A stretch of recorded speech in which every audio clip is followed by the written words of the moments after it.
Some of these rocks look pretty ordinary on the beach. Some of them looked interesting. Some of them may not even tumble at all. Today we're going to tumble random rocks and see how they turn out.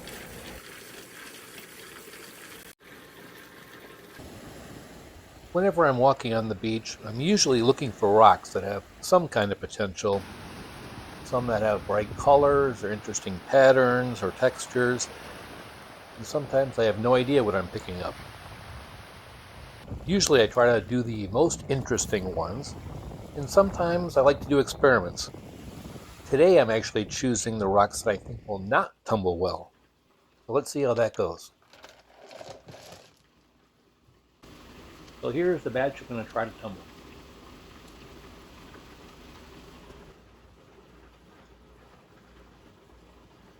This first one here is a Jacobsville sandstone.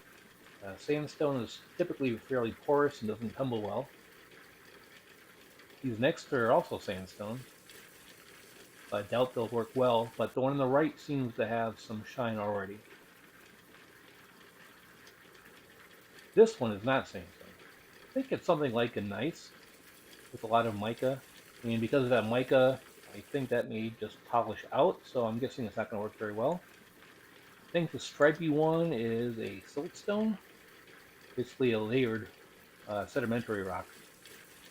If it's a mudstone, which is really soft, it's not going to work at all. And the rest of these, I really don't have a clue. They don't look that shiny when they're wet, so I'm assuming they're not going to take a shine.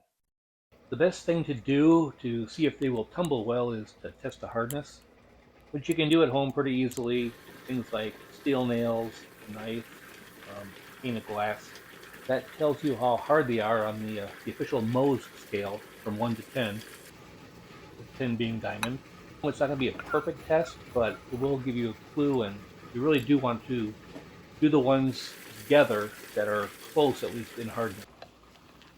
However, in this case, I didn't really do that before I started my tumbling.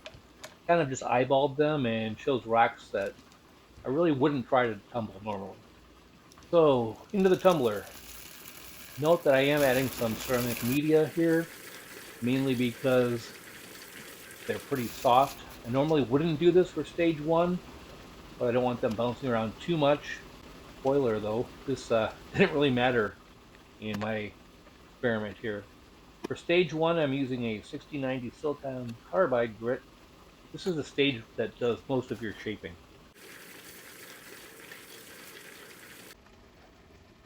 I ran stage 1 for 7 days, and now I take them off the tumbler, give the rocks a good rinse, do a quick inspection, and see if I can move them to stage 2.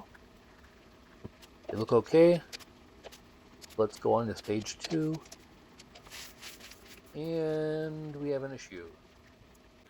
Stage 2 is not 500 aluminum oxide grit. It was supposed to be my 120, 220 silicon carbide grit. Oops. So basically I just rinsed it off and restarted with the correct grit.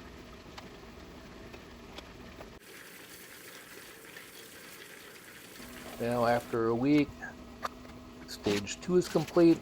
It's time to give the rocks a rinse and a quick look.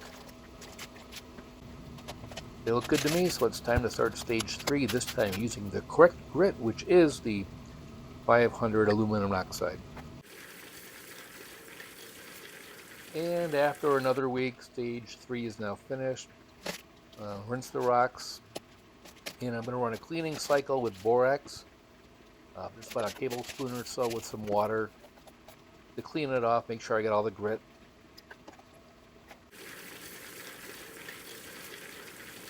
Once the borax is done, another quick rinse and into stage 4 with 8,000 aluminum oxide grit.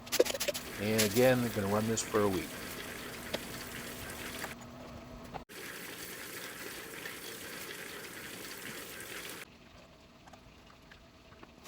Stage 4 is done, and we will do a final borax cleaning for a couple of hours.